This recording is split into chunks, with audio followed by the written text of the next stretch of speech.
கண்கள் மூடலும். பரிசுத்த ஆவியானவரை துதிக்கிறோம், ஸ்தோத்திரம். நல்லவராகிய கிறிஸ்துவாக இயேசுவே உமக்கு நன்றி நன்றி நன்றி ஆண்டவரே, ஸ்தோத்திரம்.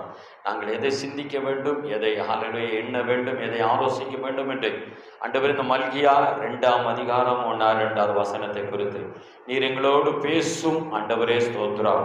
ஆமென். உம்முடைய நாம மாத்திரம் மகிமைப்பட வேண்டும். அடிய நிறத்தை கொண்டு கொடுக்கிறோம். மோசே யாரை பயன்படுத்தி தேவன் அப்போஸ்தலரை பயன்படுத்தின தேவன் சப்பாய் ஷாதுடுக்கு நீ கலக்கமா மறைபொருளை வெளிப்படுத்துவீராக. உம்முடைய நாமத்தை மையப்படுத்தி எங்களை ஆசீர்வதியும். இயேசுவின் நாமத்தில் நல்ல பிதாவே, ஆமென். வீட்டு ஒரு கூட அந்த வசனத்தை வாசிக்கலாமா?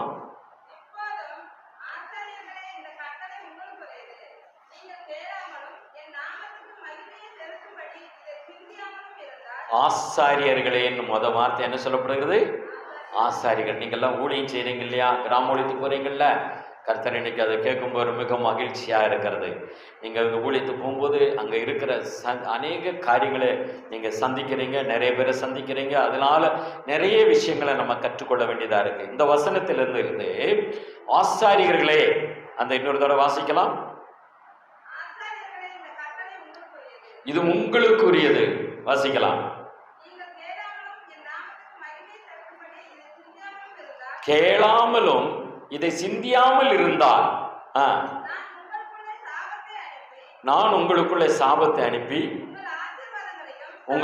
உங்கள் ஆசீர்வாதங்களையும் சாபமாக்கி விடுவேன். கர்த்தர் பாருங்க, இதை கவனியாமல் இருந்தால், சிந்திக்காமல் இருந்தால், இது ஆசாரியர்களுக்கு, அப்போ ஊழியம் செய்கிறவங்களுக்கு மாத்திரமல்ல, இதை நம்ம விசுவாசிகளுக்காகவும் இந்த வார்த்தையை குறித்து நமக்கு விசுவாசிகளுக்கும் இங்கே ஊழியத்தை செய்கிற நமக்கும் ஆண்டவர் எவ்விதமாக இதிலிருந்து என்ன கற்றுக் கொடுக்கிறார், அவர் கொடுத்த கிருபையை நம்ம பயன்படுத்தி ஊழியம் செய்து கொண்டிருக்கிறோம் இல்லையா. அந்த ஊழியத்தின் மூலமாகவும் விசுவாசிகளுக்கும் ஆண்டவர் இன்னும் ஊழியத்தினுடைய கிருபையை தந்து நடத்த பயன்படுத்த, அடுத்து இந்த வேதத்திலிருந்து நமக்கு ஆண்டவர் சில மனிதர்களை சுட்டி காண்பிக்கிறார். அவர்கள் ஊழியத்தில் எவ்விதமாக இருந்தார்கள், அவருடைய வாழ்க்கையில் என்ன நடந்ததுன்னு சொல்லி வாசிக்கலாம். 1 ராஜாக்களின் புஸ்தகம் 13ஆம் அதிகாரத்தில் நம்ம எடுத்துக்கொள்ளலாம். 1 ராஜாக்கள் 13ஆம் அதிகாரத்தில் நம்ம வாசிக்கும் பொழுது பாருங்க, அங்கு சரி அந்த எடுத்தவங்க வாசிங்க, அப்ப சொல்றேன். 1 ராஜாக்கள் 13ஆம் அதிகாரம். யெரொபெயாம்